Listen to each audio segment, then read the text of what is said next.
Let's talk about Leipzig against Manchester City. It's a big game. I also want to touch upon the fact that this is a game that normally doesn't disappoint. The two previous affairs, both teams have scored in. We had a thriller in Manchester where Leipzig and Nkunku scored a hat-trick, but they still lost that game by 6-3. Nigel, this is a big game for Manchester City. I really want to get your opinion on City, where they're at right now. We're starting to see off-the-field issues with financial fair play.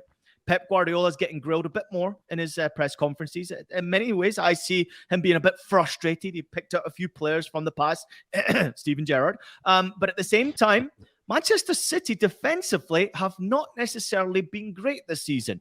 Not as many shutouts anywhere near as they had last season for Ederson. They got a draw at the weekend against Forest. Are we starting to see some cracks here with City? The cracks have been coming from a while. I keep saying it. I've said it before.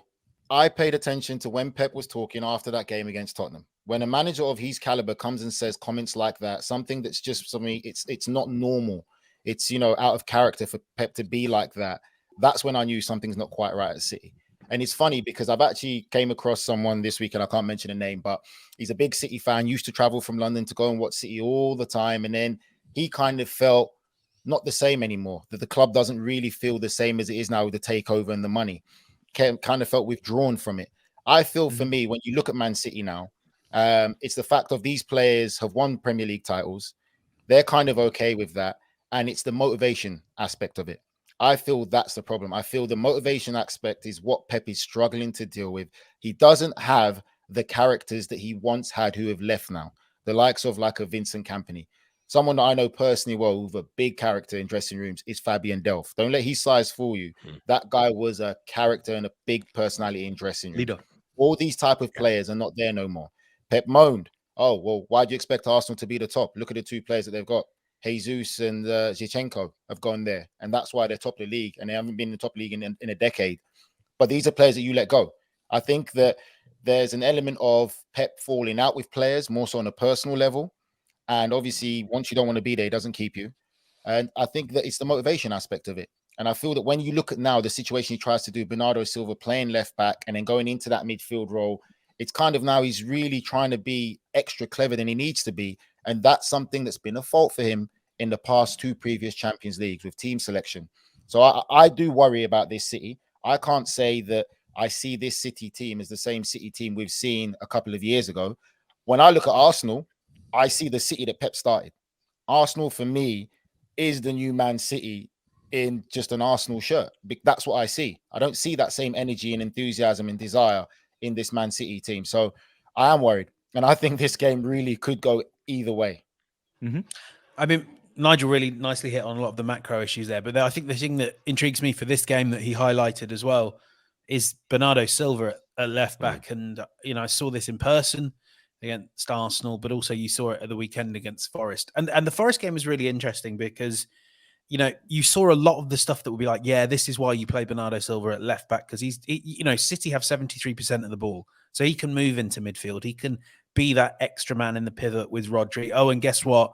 When there are literally 6 defenders defending Erling Haaland in the penalty area, City can work the ball to the edge of the box and Bernardo will whack it in.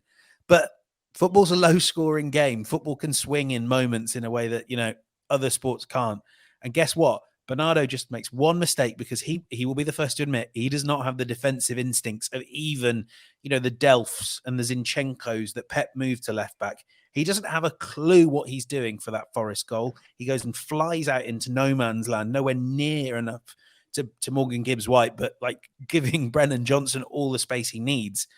Like, if Pep does this on Wednesday against the Leipzig side that have got Dominic Szoboszlai kind of in that right wing space, they are going to get ripped to shreds. They were incredibly lucky that Arsenal didn't, get 2 or 3 goals down that flank in the first half. And frankly, Bernardo fouled his way into keeping Arsenal down to a goal in the first half. Like, if he does that, then this tie could change dramatically. I think if he's smart, just put Nathan Ake there. It's not the sexiest. It doesn't help as much with your build-up play, but it does actually mean you can press. You can kind of function as a team because you're not having to cover for Bernardo Silva at left back. I'm so glad you hit on Leipzig.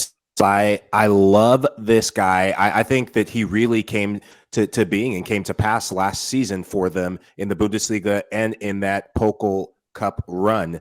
But man, oh man, this guy in the last couple weeks, the variety and the different players stepping up to cover the likes of the missing out Christopher Nkunku, who, by the way, is back. And by the way, got an assist.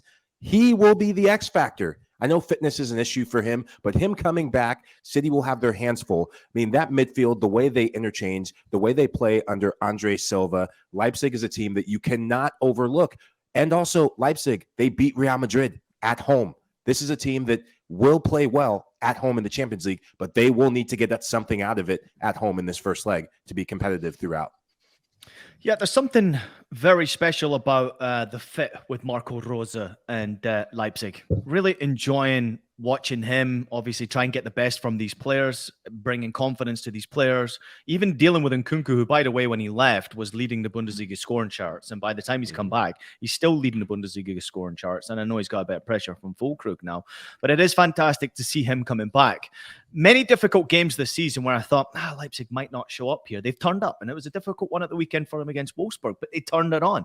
And they're a team that are very difficult to stop right now. They score a ton of goals. Defensively would be my question mark, obviously, with the goalkeeper situation, no Golashi. You're relying on a Blaswich there against an Erling Haaland, which could be very interesting here. I think that City will struggle to stop Leipzig from scoring goals. My question would be is how many goals can Leipzig score? We know that Leipzig have got a ton of great talented players who love to attack offensively. Is it Timo time again? Now, James, you can touch upon this fact. Timo Werner had an absolute shocker at Chelsea, right? And he wasn't himself, didn't look confident, didn't look happy. But already I'm seeing a different Timo Werner at Leipzig. Yeah. No pressure. He's enjoying his football. He can go and play on the wing. He can drop him behind the strikers. He can get him behind. This is a happy Timo Werner who now, James, has a massive point to prove to the whole of the English media that I'm still the freaking man.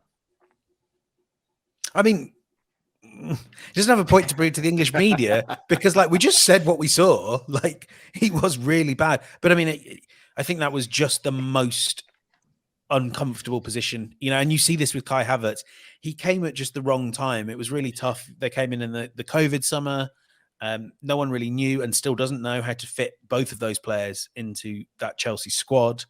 And I mean, clearly there's a huge amount of respect for Timo Werner. He's still like a Chelsea fan, and Chelsea fans like him because they admire the hard work that he put in a Chelsea shirt, but it just never, ever, ever clicked. And clearly he's sort of living proof, isn't he, that you can just be in the wrong environment and you can go from looking like a top quality striker, a top quality footballer to like, my God, why is this player playing football? And it's great. It is great to see. As facetious as I'm being, it's actually really great to see Timo Werner kind of finding his joy again. I was going to say this, Ian, remind me never to play for you if you become a manager, right? Because I think that's the worst thing you could say to him. You just got to say, play with a smile on your face. Forget about proving a point to the British press or the British media. You don't want that because once he takes that onto the pitch, you can see clearly he's a confidence player. He might not play well because he'll buckle under the pressure of, I've got to prove a point. No, you don't need to. You're now at Leipzig. That chapter's closed. Play with your freedom, express yourself, and go and score goals. That's what you got to do. Remind me never to play for you because all that reverse psychology nonsense doesn't work with me, mate. I'd have played you left back, mate. Left back in the dressing room. And I would have done an absolute great job, mate, as I did it right back for a bit. I do remember that. I do remember that. Until I got bored.